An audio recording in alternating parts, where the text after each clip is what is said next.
आज हम रजिया सज्जाद जहीर की कहानी नमक के विषय में पढ़ेंगे। सबसे पहले लेखिका परिचय। रजिया सज्जाद जहीर, जन्म 15 फरवरी सन 1917, अजमेर, राजस्थान। प्रमुख रचनाएं: जर्द गुलाब, उर्दू कहानी संग्रह। सम्मान: सोवियत भूमि नेहरू पुरस्कार, उर्दू अकादमी, उत्तर प्रदेश, अखिल भारतीय लेखिका संघ अवार्ड। निधन 18 दिसंबर सन 1979। हमारे दृढ़ संकल्प ही हमारी ताकत हैं, हमारा लिखना ही हमें जिंदा रखता है। रजिया सज्जाद जहीर मूलतः उर्दू की कथाकार हैं। उन्होंने बीए तक की शिक्षा घर पर रहकर ही प्राप्त की। विवाह के बाद उन्होंने इलाहाबाद से उर्दू में एमए की परीक्षा उत्तीर्ण की। सन 1947 में वे अजमेर से लखनऊ आईं और वहाँ करामत हुसैन गर्ल्स कॉलेज में पढ़ाने लगीं। सन 1965 में उनकी नियुक्ति सोवियत सूचना विभाग में हुई। आधुनिक उर्दू कथा साहित्य में उनका महत्वपूर्ण स्थान है। उन्होंने कहानी और उपन्यास दोनों लिखे हैं। उर्दू में बाल साहित्य की रचना भी की है। मौलिक सर्जन के साथ साथ उन्होंने कई अन्य भाषाओं से उर्दू में कुछ पुस्तकों के अनुवाद भी किए हैं। रजिया जी की भाषा सहज, सरल और मुहावरेदार है। उनकी कुछ कहानियाँ देवनागरी यानी हिंदी में भी लिप्यांतरित हो चुकी हैं। लिप्यांतरित मतलब जिनका अनुवाद हो चुका है। रजिया सज्जाद जहीर की कहानियों में सामाजिक सद्भाव, धार्मिक सहिष्णुता, सहनशीलता और आधुनिक संदर्भों में बदलते हुए पारिवारिक मूल्यों को उभारने, प्रकट करने का सफल प्रयास मिलता है। सामाजिक यथार्थ, सामाजिक वास्तविकता और मानवीय गुणों का सहज सामंजस्य, तालमेल उनकी कहानियों की विशेषता है। रजिया सज्जाद जहीर की नमक शीर्षक कहानी ये भारत पाक विभाजन के बाद जो बंटवारा हुआ था उसके बाद सरहद यानी सीमा के दोनों तरफ के विस्थापित का मतलब जो माइग्रेट हो गए, जो एक स्थान से दूसरे स्थान पर जाकर बस गए हैं, पुनर्वासित जिन्हें पुनः बसाया गया है, जो विस्थापित होकर के आए हैं। जनों लोगों के दिलों को टटोलती ढूंढती एक मार्मिक, दिल को स्पर्श करने वाली, हृदय को छूने वाली कहानी है। दिलों को टटोलने ढूंढने की इस कोशिश में अपने पराए देश परदेश की कई प्रचलित धारणाओं, विचारों पर सवाल प्रश्न खड़े किए गए हैं। विस्थापित होकर, माइग्रेट होकर आई सिख बीबी आज भी लाहौर को ही अपना वतन मानती है। सिख बीबी लाहौर से विस्थापित होकर के भारत आई है और वो आज भी अपना देश लाहौर को ही मानती है और सौगात उपहार के तौर पर वहाँ का नमक लाए जाने की फरमाइश करती है, आग्रह करती हैं। कस्टम अधिकारी नमक ले जाने की इजाज़त, अनुमति देते हुए जिसे ले जाना क्या है, गैरकानूनी है, अवैध है, दिल्ली को अपना वतन बताता है। पाकिस्तानी कस्टम अधिकारी है जो नमक ले जाने की इजाज़त दे देता है सफ़िया को, जो कि नमक ले जाना जबकि क्या है, गैरकानूनी, अवैध है।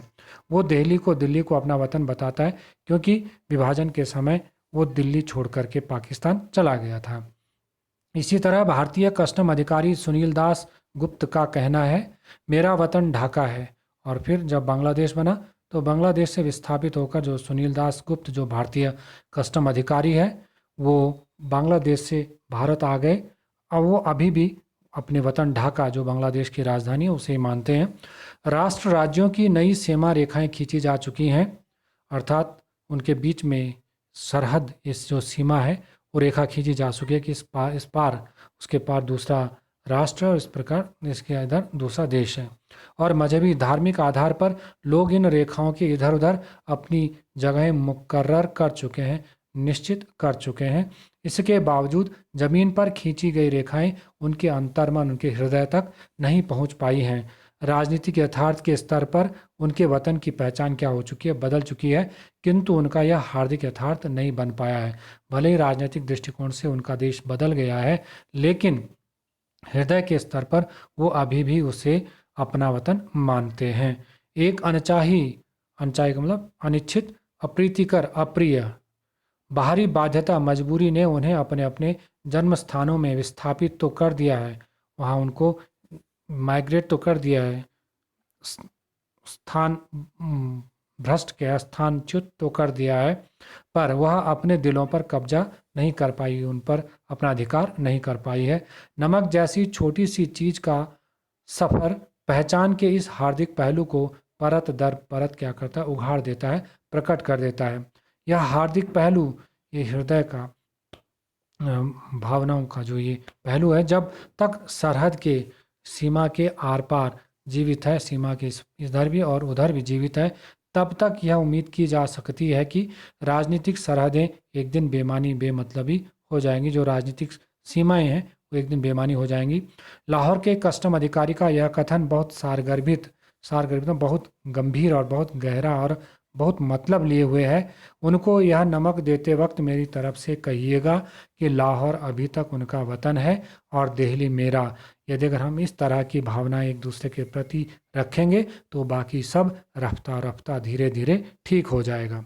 इसे पढ़ते हुए एक सवाल हमारे मन में जरूर उठ सकता है, क्या धर्म मजहब के आधार पर नई सरहदों के आर पार, नई सीमाओं के आर पार इधर उधर फेंक दिए गए लोगों की वह पीढ़ी, जिनके दिलों में अपनी जन्मस्थली जन्मस्थान के प्रति गहरा गंभीर लगाव प्रेम है, के खत्म हो जाने पर रफ्ता रफ्ता ठीक हो जाने, धीरे धीरे ठीक हो जाने की उम्मीद भी खत्म हो जाएगी? क्या नई पीढ़ी के आने पर भी यह उम्मीद बनी रहेगी? क्या नई पीढ़ी भी इसी तरह सोचेगी? ये प्रश्न है। अब कहानी देखते हैं, नमक। उन सिख बीबी को देखकर सफिया हैरान रह गई। किस तरह वह उसकी माँ से मिलती थी। सिख बीबी को देख करके सफिया आश्चर्यचकित रह गई थी कि किस तरह वह, किस भांति वह अपनी माँ से क्या है, उसकी माँ से मिलती जुलती है। वही भारी भरकम जिस्म, भारी भरकम शरीर, छोटी छोटी चमकदार आंखें, आंखें छोटी छोटी लेकिन चमकदार, जिनमें नेकी, अच्छाई और मोहब्बत, प्रेम और रहमदिली, दयालुता की जो रोशनी से जगमगाया करती थी, प्रकाशित हुआ करती थी। चेहरा जैसे खुली हुई किताब, और चेहरा ऐसा था जैसे कि खुली हुई किताब हो, अर्थात जिसमें कुछ भी दुराव छुपाव नहीं है, सब उनके चेहरे से स्पष्ट हो जाता था। वैसा ही सफ़ेद बारीक मलमल का दुपट्टा, ठीक उन सिख बीबी ने भी वैसे ही सफ़ेद पतला बारीक मलमल का दुपट्टा ओढ़ रखा था, जैसा उसकी अम्मा, उसकी माँ मुहर्रम में क्या करती थी, ओढ़ा करती थी। मुहर्रम जो है वो इमाम हुसैन की जो शहीदी महीना है, इस्लाम धर्म के अनुसार ये उनका पहला महीना माना जाता है। जब सफिया ने कई बार उनकी तरफ मोहब्बत से देखा, जब सफिया ने कई बार उनकी तरफ प्रेम से देखा, तो उन्होंने भी उसके बारे में घर की बहू से पूछा। तो जिस घर में वो दोनों थे, उन्होंने भी उससे उसके बारे में, यानी सफिया के बारे में, वो जो घर की जो बहू थी उससे पूछा। उन्हें बताया गया कि ये मुसलमान है, और फिर सिख बीबी को बताया गया कि जो सफिया है ये मुसलमान है, कल ही सुबह लाहौर जा रही हैं, और कल ही सुबह क्या होंगी, लाहौर जा रही हैं अपनी भाइयों से मिलने। उनके भाई रहते हैं वहाँ मिलने, पाकिस्तान या लाहौर जा रही हैं, जिन्हें इन्होंने कई साल से नहीं देखा। लाहौर का नाम सुनकर वे उठकर सफिया के पास आ बैठी। जैसे ही उन्होंने लाहौर का नाम सुना, वे उठ करके सफिया के पास आ गई और उसे बताने लगी कि उनका लाहौर कितना प्यारा शहर है, वहाँ के लोग कैसे खूबसूरत होते हैं, कितने सुंदर होते हैं, उम्दा खाने, उत्तम अच्छा बढ़िया खाने और नफीस सुरुचिपूर्ण कपड़ों के जो क्या है शौकीन है, सैर सपाटे घूमने फिरने के रसिया शौकीन, और जिंदा दिली हंसमुख स्वभाव की जो क्या है तस्वीर है, उत्साह से भरे हुए, जिंदा दिली उत्साह से भरे हुए या हंसमुख स्वभाव की जो तस्वीर है। अर्थात वहाँ के लोग जो हैं वो खूबसूरत होते हैं, बढ़िया खाने, उत्तम खाने के वो शौकीन होते हैं, और सुंदर सुरुचिपूर्ण कपड़े पहनने के शौकीन होते हैं, घूमने फिरने के रसिया होते हैं, और उत्साह से भरे होते हैं, जिंदा दिली की वे तस्वीर होते हैं, साक्षात जिंदा दिली की तस्वीर। कीर्तन होता रहा, अर्थात वो दोनों कीर्तन में आई थी, कीर्तन होता रहा, वे आहिस्ता आहिस्ता धीरे धीरे बातें करती रही। सफिया ने दो एक बार बीच में पूछा भी, माताजी आपको तो यहाँ आए हुए बहुत साल हो गए होंगे? हाँ बेटी, जब हिंदुस्तान बना था तभी आए थे। वैसे तो अब यहाँ भी हमारी कोठी बन गई है, बिजनेस है, सब ठीक ही है, पर लाहौर बहुत याद आता है। हमारा वतन तो जी लाहौर ही है। यहाँ से पता लगता है कि सिख बीबी विस्थापित होकर विभाजन के समय पाकिस्तान से भारत आ गई, लेकिन आज भी उनके मन में वो अपने जन्मभूमि के प्रति स्नेह है और उसको छोड़ने की कसक टीस दुख उनके हृदय में है। आज भले ही वह यहाँ साधन संपन्न बन गए हैं, यहाँ उनकी कोठी बन गई है, घर है, बिजनेस है, व्यापार है, सब कुछ ठीक है, लेकिन फिर भी उन्हें अपना वह शहर लाहौर याद आता है। फिर पलकों से उनकी आंखों से कुछ सितारे टूटकर दुधिया आंचल में दूध के समान जो उनका सफ़ेद आंचल है उसमें समा जाते हैं, अर्थात उनकी आंखों से आंसू की बूंदें टपक पड़ती हैं जो उनके आंचल में समा जाती हैं। बात आगे चल पड़ती, मगर घूम फिरकर फिर उसी जगह पर आ जाती, साडा लाहौर, यानी हमारा लाहौर। कीर्तन कोई 11 बजे खत्म हुआ। जब वे प्रसाद हाथ में लिए उठने लगी, अर्थात वो सिख बीवी जब प्रसाद हाथ में लिए उठने लगी और सफिया के सलाम अभिवादन के जवाब में दुआएं देती, उन्हें आशीर्वाद देती हुई रुखसत होने लगी, विदा होने लगी, तब सफिया ने धीमे से पूछा, आप लाहौर से कोई सौगात मंगाना चाहें तो मुझे हुक्म दीजिए, कि अगर आप लाहौर से कोई उपहार अपने लिए मंगाना चाहें तो मुझे आदेश दीजिए। वे दरवाजे से लगी खड़ी थी और दरवाजे पर खड़ी थी, लग करके खड़ी थी, हिचकिचाकर कुछ संकोच से बहुत आहिस्ता बड़े धीरे से बोली, अगर ला सको तो थोड़ा सा लाहौरी नमक ले आना, जिसे हम सेंधा नमक भी बोलते हैं। कहता है कि अगर उन्होंने कहा कि अगर ला सकती हो तो थोड़ा सा मेरे लिए लाहौरी नमक ले आना, वो जो सेंधा नमक ले आना। अब बात उनकी यहीं ख़त्म हो गई, यहाँ से वो विदा हो गई। अब जो सफिया है वह पाकिस्तान अपने भाइयों से मिलने चली गई। 15 दिन के लिए वहाँ गई। 15 दिन यूँ गुजरे कि पता ही नहीं चला। 15 दिन उसने पाकिस्तान में बिता भी दिए। अब वो कैसे बीते कि पता ही नहीं चला। जिमखाना की शामें, ये जिमखाना जगह का नाम है, दोस्तों की मोहब्बत, जो उनके मित्र हैं उनका स्नेह, भाइयों की खातिरदारियाँ, और जो उनके भाई थे उन्होंने खूब उसकी आवभगत की। उनका बस न चलता था कि बिछड़ी हुई परदेसी बहन के लिए क्या कुछ न कर दें। उनका बस ही नहीं चल रहा था कि जो उनसे बिछड़ी हुई जो बहन है, परदेसी बहन है, जो दूसरे देश में रहती है, भारत में रहती है, उसके लिए वो क्या ना कर दें, अर्थात वह उसके लिए हर चीज़ करना चाहते थे। दोस्तों, अजीजों, जो उसके प्रियजन थे, की हालत, उनकी अवस्था, उनकी दशा ऐसी थी कि कोई कुछ लिए आ रहा है, कोई कुछ, अर्थात उसके लिए कोई ना कोई उपहार लिए आ रहा है। कहाँ रखें, कैसे पैक करें, उनकी लाई हुई वस्तुओं को कहाँ रखें, कैसे उन्हें पैक करें, क्यों कर ले जाएं और कैसे उन्हें ले जाएं। ये कि एक क्या थी, समस्या थी, एक एक परेशानी थी।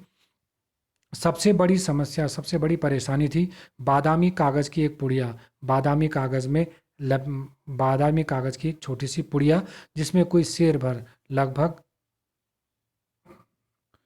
लगभग 1 किलो यानी 933 ग्राम का एक सेर होता है, जिसमें कोई सेर भर क्या था, लाहौरी नमक था। सफिया का भाई एक बहुत बड़ा पुलिस अफसर था। उसने सोचा कि वह ठीक राय दे सकेगा। वो नमक ले जा रही थी तो उसका भाई एक बड़ा पुलिस में बड़ा अफसर था, बड़ा अधिकारी था। उसने सोचा कि वो ठीक तरीका बता सकेगा, ठीक राय दे सकेगा, ठीक मशवरा दे सकेगा। चुपके से पूछने लगी, उन्होंने धीरे से उससे पूछा, क्यों भैया, नमक ले जा सकते हैं? वह हैरान होकर बोला, आश्चर्यचकित होकर के बोला उसका भाई, नमक? नमक तो नहीं ले जा सकते, गैर कानूनी है, ये तो नियम के विरुद्ध है, कानून के नियम के विरुद्ध है। और नमक का आप क्या करेंगे? और कहते आप नमक का क्या करेंगे? आप लोगों के हिस्से में तो बहुत ज़्यादा नमक आया है। कहता आप लोगों के हिस्से में तो बहुत ज़्यादा नमक आया है, अर्थात जब बंटवारा हुआ तो उसमें बहुत सारी ज़मीन आपके हिस्से में आई है, बहुत सारा नमक आपके हिस्से में आया है। वह झुंझला गई, थोड़ा सा वह खींच गई, चिढ़ गई। मैं हिस्से बखरे की बात नहीं कर रही हूँ। कहता मैं बंटवारे की, हिस्से की और बखरे का मतलब अलग होना, बंटवारा होना, उसकी बात नहीं कर रही हूँ। आया होगा, मुझे तो लाहौर का नमक चाहिए। कहता आया होगा, ले हमारे हिस्से में बहुत ज़्यादा नमक आया होगा, मुझे उससे कोई मतलब नहीं, लेकिन मुझे तो लाहौर का नमक चाहिए। मेरी माँ ने यही मंगवाया है। क्या मेरी माँ ने तो यही मंगवाया है। भाई की समझ में कुछ नहीं आया कि माँ का जिक्र क्यों था, कि माँ का वर्णन क्यों था, ये माँ कहाँ से आ गई? वे तो बंटवारे से पहले ही मर चुकी थी। कहते वो तो जब विभाजन हुआ था तभी मर गई थी, तो फिर उनका स्वर्गवास तो पहले हो गया, तो फिर ये माँ कहाँ से आ गई?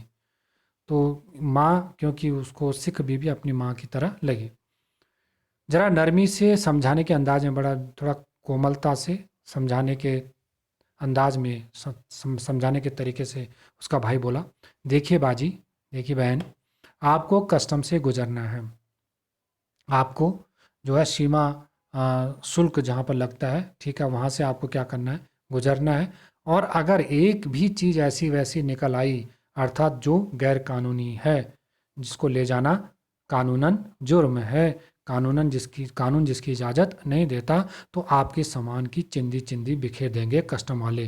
तो वो जो सीमा शुल्क वाले हैं, वो तुम्हारे सामान के टुकड़े टुकड़े क्या कर देंगे, बिखेर देंगे। कानून जो, अभी उसका वाक्य पूरा नहीं हुआ था, वो बिगड़ कर बोली, वो गुस्से से बोली, निकल आने का क्या मतलब, मैं क्या चोरी से ले जाऊंगी, छिपा के ले जाऊंगी, मैं तो दिखा के, जता के ले जाऊंगी, दिखा करके और बता करके ले जाऊंगी, चोरी करके या छिपा करके नहीं ले जाऊंगी। भाई, यह तो आप बहुत ही गलत बात करेंगी। इसके भाई ने कहा कि ये तो बहुत गलत बात करेंगी। कानून, अरे फिर वही कानून कानून कहे जाते हो। क्या सब कानून हुकूमत के होते हैं, शासन के ही होते हैं? कुछ मोहब्बत यानी प्रेम, कुछ मोहब्बत यानी प्रेम, मुरवत, जो लिहाज या मानवता या उदारता, आदमियत, मानवता, इंसानियत के नहीं होते? कहते हैं सब जो नियम है, कानून है, वो हुकूमत के ही होते हैं। कोई प्रेम, उदारता, मानवता या इंसानियत के नहीं होते? आखिर कस्टम वाले भी इंसान ही होते हैं, वो कोई मशीन तो नहीं होते, वो इंसान होते हैं, उनमें भी भावनाएं होती हैं, वह भी स्नेह को समझते हैं, कोई मशीन तो नहीं होते। अर्थात जैसे मशीन क्या है, भावनाओं को नहीं समझती, लेकिन कस्टम वाले इंसान है, वो भावनाओं को समझते हैं। हाँ, वे मशीन नहीं होते, हाँ ये बात ठीक है कि वो मशीन नहीं होते, उनमें भावनाएं होती हैं।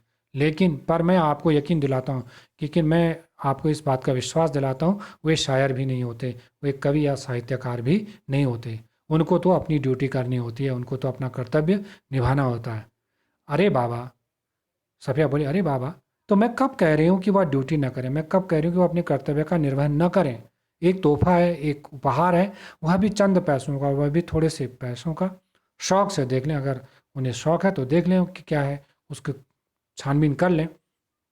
कोई सोना चांदी नहीं, कोई अमूल्य धातु, सोना चांदी है जैसे अमूल्य धातु तो ले नहीं जा रही हूँ मैं, स्मगल की हुई चीज़ नहीं है, कोई ऐसी चीज़ तो नहीं है कि जो गैर कानूनी तरीके से ले जा रही हो, जो प्रतिबंधित हो, ठीक है, चीज़ नहीं, ब्लैक मार्केट का माल नहीं, काला बाजारी का सामान नहीं।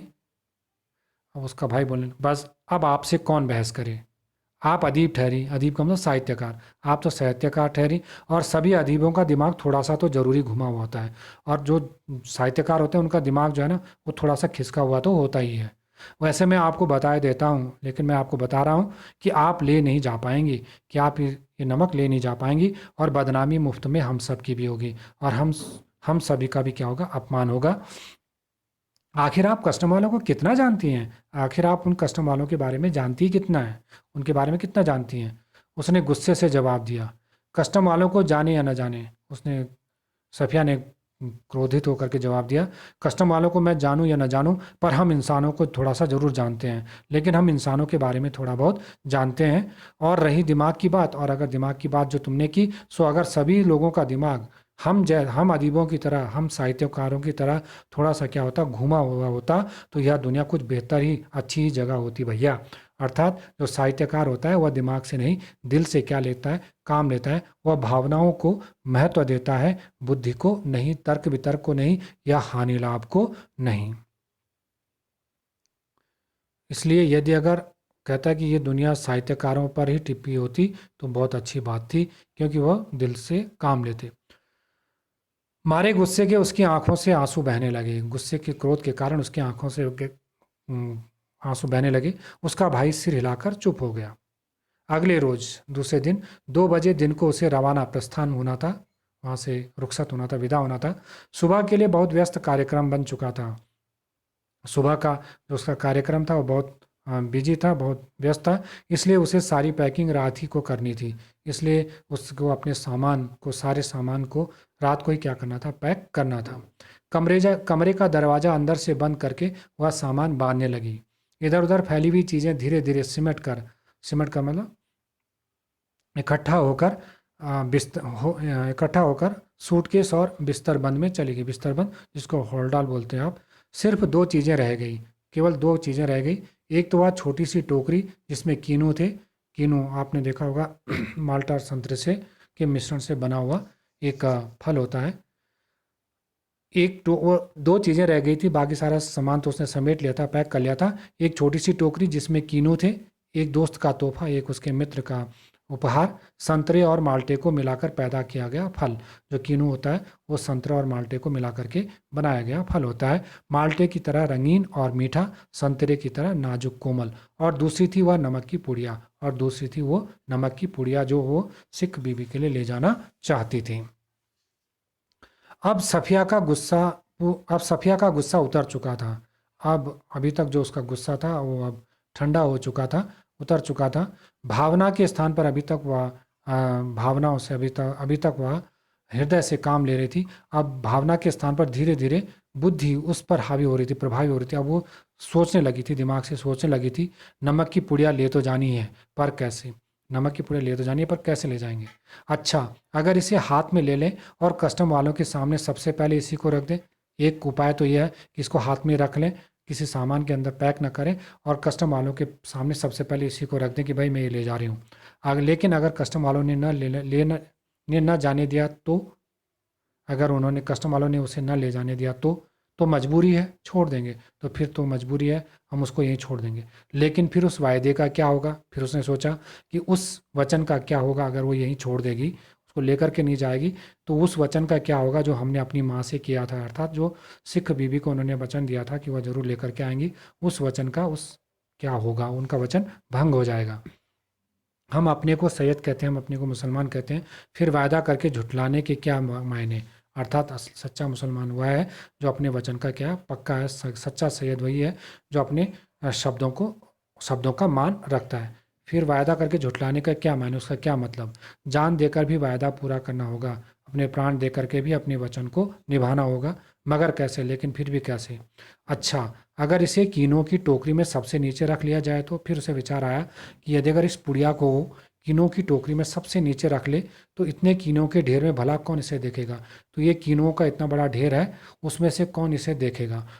फिर प्रश्न किया, फिर विचार आया उसके मन में, अगर देख लिया, अगर किसी ने देख लिया? तो फिर उसने अपने मन में उत्तर दिया, नहीं जी, फलों की टोकरियां तो आते वक्त भी किसी की नहीं देखी जा रही थी। उसने देखा कि जब वह भारत से पाकिस्तान आ रही थी तो उस समय भी वहाँ से फल लाए जा रहे थे, तो उन फलों की टोकरियों को उस समय कोई नहीं देख रहा था, उसे कोई चेक नहीं कर रहा था। इधर भी, उधर से केले, इधर से कीनू सभी ला रहे थे, ले जा रहे थे। उधर से भारत से केले पाकिस्तान आ रहे थे, और पाकिस्तान से कीनू लोग ले जा रहे थे। यही ठीक है, फिर देखा जाएगा। उसने कहा यही ठीक है, इसी टोकरी में मैं उसे रख देती हूँ, फिर देखा जाएगा, फिर और निर्णय लिया जाएगा। उसने कीनू कालीन पर उलट दिए। जो नीचे कालीन थी उस कालीन पर उसने वो सारे के सारे कीनू क्या किए? पलट दिए, बिखरा दिए। टोकरी खाली की और नमक की पुड़िया उठाकर टोकरी की तह में सबसे नीचे क्या कर दिया? रख दिया, उसकी सतह पर रख दिया। एक बार झांक कर उसने पुड़िया को देखा, एक बार उसने टोकरी में झांक करके पुड़िया को देखा, और उसे ऐसा महसूस हुआ, उसे ऐसा अनुभव हुआ मानो उसने अपनी किसी प्यारे को कब्र की गहराई में उतार दिया हो। उसे ऐसा लगा कि जैसे कि अपने किसी प्रिय व्यक्ति को उसने कब्र की गहराई में क्या, उसको कब्र में क्या कर दिया हो? गाड़ दिया हो। कुछ देर उकड़ू घुटनों के बल बैठी वह पुड़िया को तकती रही, देखती रही, और उन कहानियों को याद करती रही जिन्हें वह अपने बचपन में अम्मा से सुना करती थी। बचपन में अम्मा उन्हें सुनाया करती थी कि वो किस प्रकार की जो कहानियाँ थी, कि उसमें जिनमें शहजादा, जिसमें राजकुमार अपनी रान, अपनी जांग चीर कर हीरा छिपा लेता था, और देवों देवताओं, खौफनाक भयानक भूतों तथा राक्षसों के सामने से होता हुआ सरहदों सीमाओं से गुजर जाता था। इस जमाने में ऐसी कोई तरकीब, ऐसा कोई उपाय नहीं हो सकता था, वरना वह अपना दिल चीर कर उसमें यह नमक छिपा लेती। उसने एक आह भरी, एक दुख भरी सांस ली। फिर वह कीनुओं को एक एक करके टोकरी में रखने लगी। पुड़िया के इधर उधर आसपास, पुड़िया के उसने इधर उधर भी कीनू रखे, और उसके आसपास, और फिर उसके ऊपर भी, यहाँ तक कि वह बिल्कुल छिप गई, यहाँ तक कि वो पुड़िया बिल्कुल कीनुओं से ढक गई। आश्वस्त निश्चिंत होकर उसने हाथ झाड़े, सूटकेस पलंग के नीचे खिसकाया, टोकरी उठाकर पलंग के सिरहाने रखी, सिरहाने की जगह रखी, और लेटकर दोहर ओढ़ लिया, यानी जो चादर थी, डबल चादर थी, उसको क्या कर लिया? ओढ़ लिया। रात को लगभग 1:30 बजे थे। मार्च की सुहानी अच्छी हवा जो है वो खिड़की की जाली से आ रही थी। बाहर चांदनी साफ और ठंडी थी। खिड़की के करीब लगा चंपा का एक घना दरख्त, चंपा जो फूल है उसका घना दरख्त पेड़, सामने की दीवार पर पत्तियों की अक्ष लहरा था। उसके सामने की दीवार पर उसकी जो पत्तियों के जो अक्ष थे, वो पत्तियों की जो परछाई थी वो लहक रही थी, खेल रही थी, लहरा रही थी। कभी किसी तरफ से किसी की दबी हुई खांसी की आहट, कहीं से किसी की खांसने की आवाज़, दूर से किसी कुत्ते की भौंकने की या रोने की आवाज़, फिर कहीं दूर कोई कुत्ता कुत्ता भौंक रहा था और उसकी या उसके भौंकने की या उसके रोने की आवाज़ आ रही थी। चौकीदार की सीटी, फिर चौकीदार की जो सीटी, जागते रहो की जो आवाज़ लगाते हुए, फिर सीटी बजाते हुए, और फिर सन्नाटा, और फिर क्या हो जा रही थी, शांति हो जा रही थी। ये पाकिस्तान था। ये वो नींद में सोच रही कि ये क्या था, पाकिस्तान था। यहाँ उसके 3 सगे भाई थे, 3 सगे भाई थे, सहोदर भाई थे।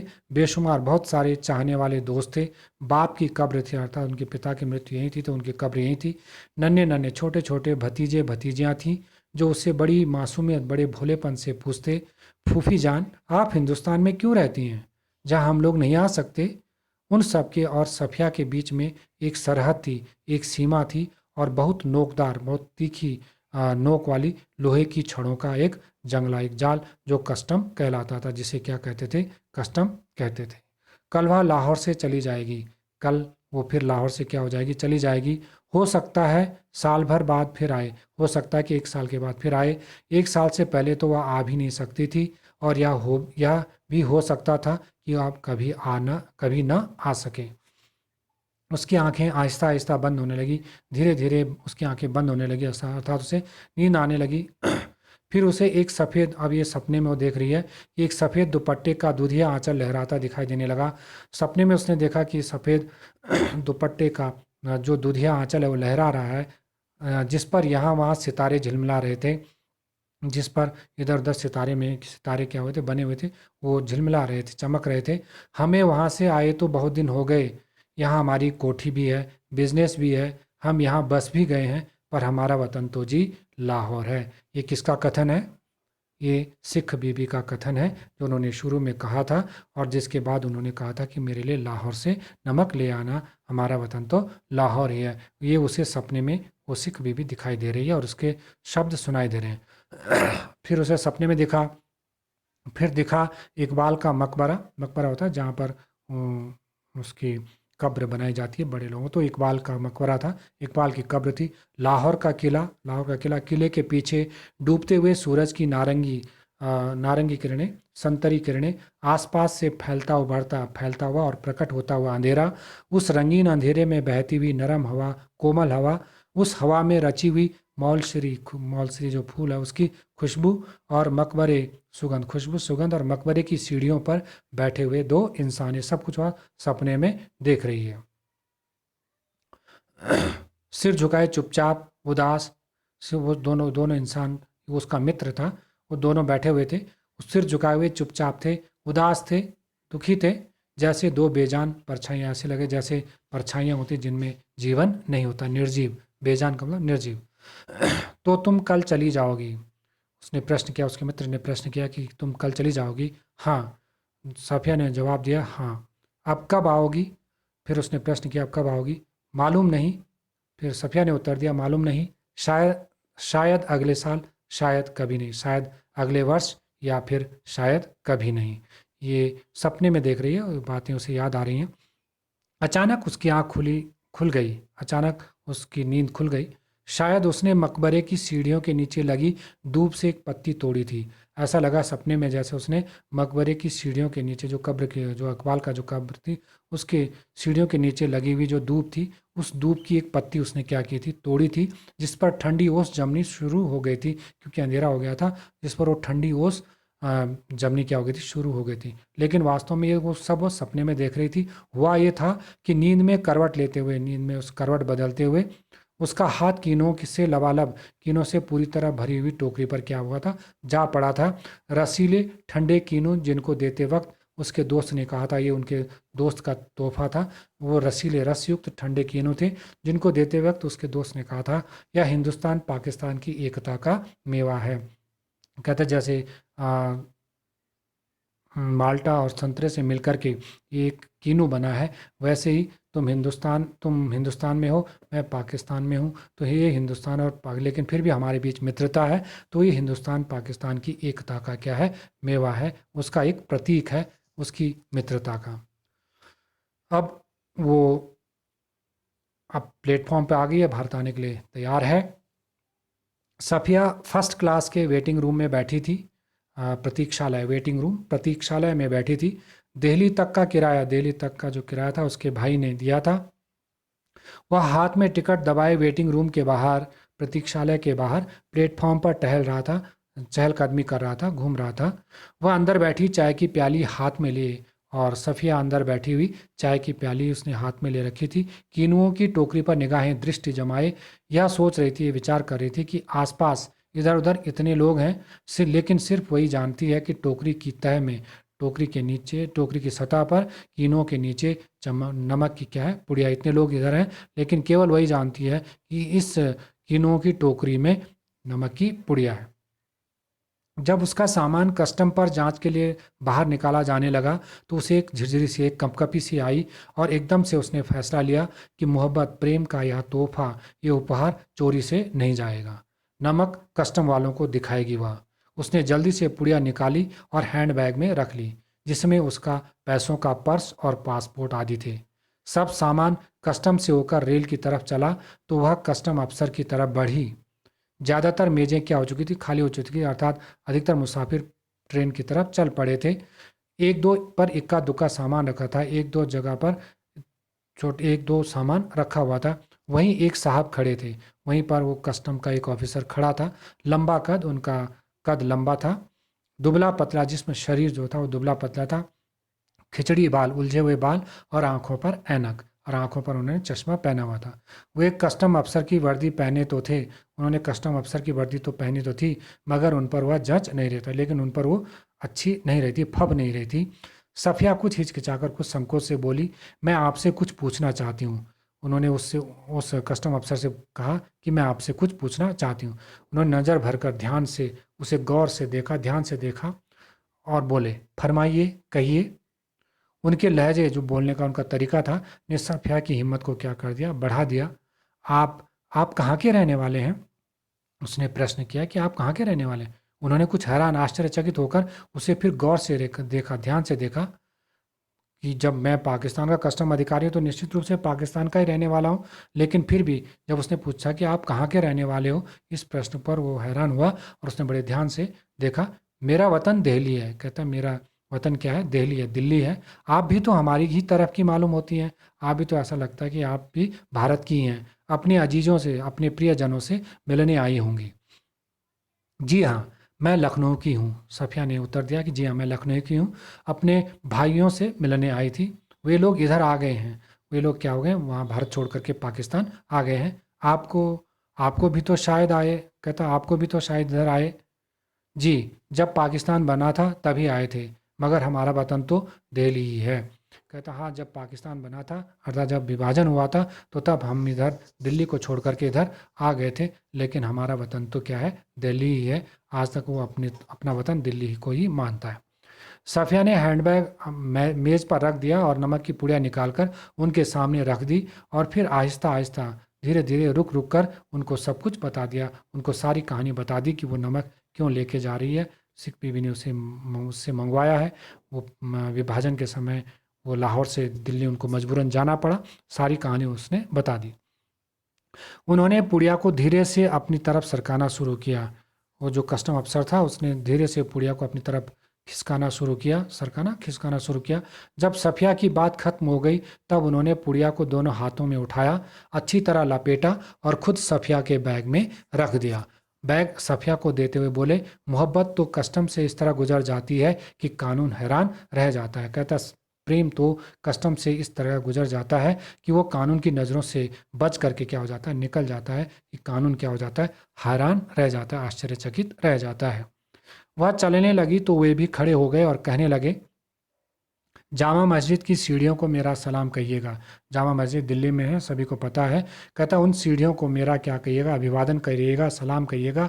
और उन खातून और उस महिला को अर्थात सिख बीबी को यह नमक देते वक्त मेरी तरफ से कहिएगा कि लाहौर अभी तक उनका वतन है, कि लाहौर अभी तक यदि अगर उनका वतन है, अर्थात अभी भी अगर उनके अपने वतन के प्रति, अपनी जन्मभूमि के प्रति उनका इतना प्रेम है, और उनका वतन है, और दिल्ली मेरा, और मेरा वतन क्या है, दिल्ली है, और मैं अभी तक अपने जन्म स्थान दिल्ली को ही अपना वतन मानता हूँ, तो बाकी सब रफ्ता रफ्ता ठीक हो जाएगा। तो बाकी सब धीरे धीरे क्या हो जाएगा, ठीक हो जाएगा। अर्थात राजनीतिक स्तर पर जो ये आपस में जो वैमनस्य है, वो वैमनस्य अपने आप समाप्त हो जाएगा यदि अगर हम दोनों तरफ रहने वाले लोगों के प्रति, एक दूसरे के प्रति इस प्रकार का स्नेह होगा, और आज भी एक दूसरे अपने जन्म स्थान के प्रति इस प्रकार का स्नेह होगा, तो धीरे धीरे सारा कुछ क्या हो जाएगा, ठीक हो जाएगा। सफिया कस्टम के जंगले से निकलकर दूसरे प्लेटफॉर्म पर आ गई और वहीं खड़े रहे, और वहीं खड़े रहे, और वे वहीं खड़े रहे। वो जो कस्टम अधिकारी था वो वहीं खड़ा रहा, वो जंगले से निकल करके दूसरे प्लेटफॉर्म पर आ गई। प्लेटफॉर्म पर बहुत से दोस्त, भाई, रिश्तेदार हसरत भरी नज़रों से, चाहत भरी नज़रों से, बहते हुए आंसू उनके आंखों में, जो बिछुओं का जो दुख था उससे उनके आंखों में आंसू थे, ठंडी सांसें और दुख भरी सांसें, और भिंचे हुए किसी तरह अपनी भावनाओं को रोकने के लिए अपने होठों को जिन्होंने भींच रखा था, दांतों से कस करके भींच रखा था, बीच में से काटती हुई रेल सरहद की तरफ बढ़ी। वो फिर जो रेल थी वो सरहद सीमा की तरफ बढ़ने लगी। अटारी, ये जो पाकिस्तान और भारत के सरहद पर जो वो है, क्या कहते हैं, प्लेटफॉर्म है, जिसको आप हो सकते हैं स्टेशन है, अटारी। अटारी में पाकिस्तानी पुलिस उतरी, वहाँ से पाकिस्तान की पुलिस उतरी, और हिंदुस्तानी पुलिस सवार भी वहाँ से क्योंकि वो अमृतसर वहाँ से शुरू हुआ, तो वहाँ पर पाकिस्तानी पुलिस उतर गई और हिंदुस्तानी पुलिस उसमें ट्रेन में चढ़ी। कुछ समझ में नहीं आता था कि कहाँ से लाहौर ख़त्म हुआ और किस जगह से अमृतसर शुरू हो गया। लाहौर कुछ समझ में नहीं आ रहा था कि कहाँ पर लाहौर ख़त्म हुआ और कहाँ से अमृतसर शुरू हुआ। एक ज़मीन थी, एक जैसी ज़मीन थी, एक ज़बान थी, एक जैसी बोली थी, भाषा थी, एक सी सूरतें, एक जैसे सबके चेहरे थे, और लिबास और पहनावा सबका एक जैसा था, एक सा लबो लहजा, एक जैसा बोलने का तरीका और अंदाज थे, और स्टाइल था, तरीका था। गालियाँ भी एक ही सी थी, और दोनों तरफ की गालियां भी एक जैसी थी, जिनसे दोनों बड़े प्यार से एक दूसरे को नवाज रहे थे, जिनसे जिनसे जिन गालियों से दोनों बड़े प्यार से एक दूसरे को क्या कर रहे थे, नवाज रहे थे, अर्थात सम्मानित कर रहे थे, अर्थात एक दूसरे को वो बड़े प्यार से वो गालियां दे रहे थे। बस मुश्किल इतनी थी, बस कठिनाई सिर्फ केवल इतनी थी कि भरी हुई बंदूकें दोनों के हाथों में थी, कि जो लोडेड बंदूकें थी वो दोनों, यानी भारत के पुलिस वालों से और पाकिस्तानी पुलिस वालों के दोनों के हाथों में वो बंदूकें थी। अमृतसर में कस्टम वाले फर्स्ट क्लास वालों के सामान की जांच उनके डिब्बे के सामने कर रहे थे। सफिया का सारा सामान देखा जा चुका, तो वह उन नौजवान कस्टम अफसर की ओर बढ़ी। अब वो जो नौजवान कस्टम अफसर था उसकी तरफ बढ़ी, जो बातचीत और सूरत से बंगाली लगते थे, जो बातचीत और सूरत से क्या लगते थे, बंगाली लगते थे, अर्थात उनकी बातचीत से लगता था वो लहजा बंगाली वाला लहजा था। देखिए, मेरे पास नमक है थोड़ा सा, उसने उस नौजवान अफसर कस्टम अफसर से कहा कि देखो मेरे पास थोड़ा सा क्या है, नमक है। फिर उसने हैंडबैग खोला और वह पुड़िया उनकी तरफ बढ़ाते हुए, वो पुड़िया उन्होंने उनकी तरफ उसकी तरफ बढ़ाते हुए, अटकते हुए, थोड़ा सा रुकते हुए, झिझकते हुए, संकोच से, हिचकिचाते हुए, थोड़ा सा संकुचाते हुए, उनको संकोचवश उनको सब कुछ कह सुनाया। उसने उसको उनको उस कस्टम अधिकारी को भी सारी कहानी बता दी। उन्होंने सिर झुका लिया, उन्होंने सिर झुका लिया था, जो कस्टम अधिकारी था उसने सिर झुका लिया था। सुनते रहे, बीच बीच में सिर उठाते रहे, बीच बीच में जब वो बात कर रही थी तो बीच बीच में वो अपना सिर उठा भी रहे थे। गौर से उसे देखते, ध्यान से उस सफिया को देखते रहे, फिर सुनने लगते, फिर उसकी कहानी, उसकी बातें सुनने लगते। बात पूरी हो गई तो उन्होंने एक बार फिर सफिया को ऊपर से नीचे तक देखा, धीरे से बोले, इधर आइए जरा। चलते चलते उन्होंने एक दूसरे से कहा, दूसरे अधिकारी से कहा, इनके सामान का ध्यान रखिएगा। प्लेटफॉर्म के सिरे पर एक कमरा था, प्लेटफॉर्म के किनारे पर एक कमरा था, वे उसके अंदर घुसे। वे अधिकारी, वो कस्टम अधिकारी उन्होंने उस कमरे में प्रवेश किया। सफिया दाखिल होते हिचकिचाई। सफ़िया उस कमरे में प्रवेश करते हुए थोड़ा सा सकुचाई, थोड़ा सा उसने संकोच किया। वे मुस्कुराकर बोले, आइए आइए ना। जेब से रूमाल निकालकर उन्होंने कुर्सी को झाड़ा, साफ किया और बोले, बैठिए। सफिया ने पुड़िया और बैग को मेज पर रख दिया। बाहर की तरफ झांककर उन्होंने एक पुलिस वाले को इशारा किया। कस्टम अधिकारी ने बाहर की ओर झांक करके देख करके उधर से एक पुलिस वाला था, उसको उन्होंने संकेत किया। सफिया के पैर तले की जमीन खिसकने लगी। जैसे उसने पुलिस वाले को इशारा किया, सफिया को लगा कि अब वो पुलिस वाले को बुला रहा है और निश्चित रूप से अब वह इस नमक को ले जाने के अपराध में अब उसके ऊपर कानूनी कार्यवाही होगी। डर के मारे उसके वो क्या हो गई, डर गई। पैर तले जमीन खिसकने का मतलब वो डर गई। अब क्या होगा, वो घबरा गई कि अब क्या होगा। दो चाय लाओ, अच्छी वाली। उस कस्टम अधिकारी ने उस पुलिस वाले को निर्देश दिया कि दो चाय लाओ, अच्छी वाली। पुलिस वाला सफिया को घूरता हुआ चला गया। फिर उन्होंने मेज की दराज खींची, उसके ड्रॉर खींची और उसमें अंदर दूर तक हाथ डालकर एक किताब निकाली। किताब को सफिया के सामने रखकर उन्होंने पहला सफ़ा, पहला पेज खोल दिया। बाईं ओर नजरुल इस्लाम की तस्वीर थी। ये बांग्ला के प्रसिद्ध कवि हैं, बांग्लादेशी बांग्ला के प्रसिद्ध कवि की तस्वीर थी, फोटो थी। और टाइटल वाले यानी शीर्षक वाले सफ़े पर, पेज पर अंग्रेजी के कुछ धुंधले शब्द थे, अंग्रेजी के कुछ अस्पष्ट शब्द थे। शमसुल इस्लाम की तरफ से सुनील दास गुप्त को प्यार के साथ, ढाका 1946, ये शब्द लिखे हुए थे। तो आप क्या ईस्ट बंगाल के हैं? सफिया ने पूछा। तो क्या आप ईस्ट बंगाल के हैं यानी बांग्लादेश के हैं? हाँ, मेरा वतन ढाका है। कहा, मेरा वतन ढाका है, जो बांग्लादेश की राजधानी। उन्होंने बड़े फख्र से, बड़े गर्व से जवाब दिया।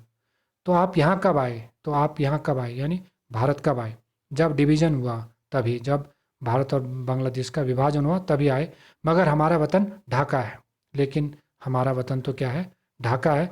मैं तो कोई 12-13 साल का था, मैं तो उस समय मेरी उम्र कोई 12-13 वर्ष की थी। पर नजरुल और टैगोर को तो हम लोग बचपन से पढ़ते थे। लेकिन नजरुल जो बांग्लादेशी बांग्ला कवि है, और टैगोर, रविंद्रनाथ टैगोर, गुरु रविंद्रनाथ टैगोर जो भारत के बांग्ला कवि हैं, को तो हम बचपन से ही पढ़ते थे। बचपन से हम इनकी कविताओं को पढ़ते थे। जिस दिन हम रात यहाँ आ रहे थे, उसके ठीक 1 वर्ष पहले मेरे सबसे पुराने, सबसे प्यारे बचपन के दोस्त ने मुझे यह किताब दी थी। उस दिन मेरी सालगिरह थी, अर्थात बर्थडे था उस दिन, उसके जन्मदिवस की वर्षगांठ थी।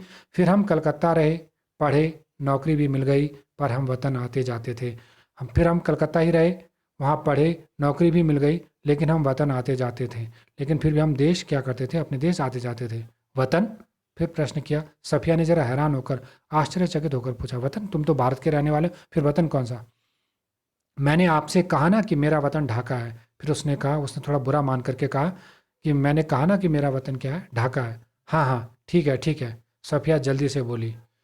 तो पहले तो बस इधर ही कस्टम था। कहता पहले तो केवल भारत में ही कस्टम था, अब उधर भी कुछ गोलमाल हो गया है। कहता अब उधर बांग्लादेश में भी वो क्या करें, कुछ गड़बड़ हो गई है, अर्थात वहाँ भी अब कस्टम से होकर के गुजरना पड़ता है। उन्होंने चाय की प्याली सफिया की तरफ खिसकाई, सरकाई और खुद एक बड़ा सा घूंट भरकर बोले, वैसे तो डाब, डाब मतलब कच्चा नारियल, कलकत्ता में भी होता है, जैसे नमक यहाँ भी होता है। कहता वैसे डाब तो कलकत्ता में भी होता है और जैसे नमक यहाँ भी होता है, पर हमारे यहाँ के डाब की क्या बात है। लेकिन हमारे यहाँ अर्थात जो ढाका है उसका वतन है, वहाँ के नारियल की तो बात ही क्या है। हमारी ज़मीन, हमारे पानी का मज़ा ही कुछ और है। कहता हमारी जो धरती है, हमारे उस धरती का जो पानी है, उसका आनंद ही कुछ और है। उठते वक्त उन्होंने पुड़िया सफिया के बैग में रख दी। जब उठे, चलने के लिए तैयार हुए, तो उन्होंने पुड़िया सफिया के बैग में रख दी और खुद उस बैग को उठाकर आगे आगे चलने लगे। सफिया ने उनके पीछे चलना शुरू किया। जब सफिया अमृतसर के पुल पर चढ़ रही थी, तब पुल की सबसे निचली सीढ़ी के पास वे सिर झुकाए चुपचाप खड़े थे। वे कौन? वो कस्टम अधिकारी चुपचाप सिर झुकाए खड़े थे। सफिया सोचती जा रही थी, किसका वतन कहाँ है? कहते सफिया ये सोच रही थी कि किसका वतन कहाँ है। सिख बीबी का पाकिस्तान में, पाकिस्तानी कस्टम अधिकारी का दिल्ली में,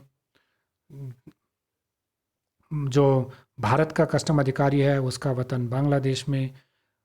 सफिया भारत की रहने वाली, ठीक है, लेकिन उसके भाई बहन जो है वो पाकिस्तान में रहने लगे, वो सोचने लगे कि किसका वतन कहाँ है, वह जो कस्टम के इस तरफ है या उस तरफ, जो ये सीमा शुल्क के इस तरफ है या उस तरफ, किसका वतन किस तरफ है। अर्थात जो यहाँ का रहने वाला जिसका जन्म स्थान यहाँ है वह दूसरे देश में है, और जो अ, दूसरे देश में है उसका जन्म स्थान दूसरे देश में है। इस प्रकार ये कहानी पाक विभाजन पर आधारित है, और उसके आधार पर वहाँ के जो आम जन हैं, आम जन के हृदय में अभी भी एक दूसरे के प्रति स्नेह है। वो अपनी जन्मस्थली को अभी भी उनका अपनी जन्मस्थली के प्रति प्रेम है।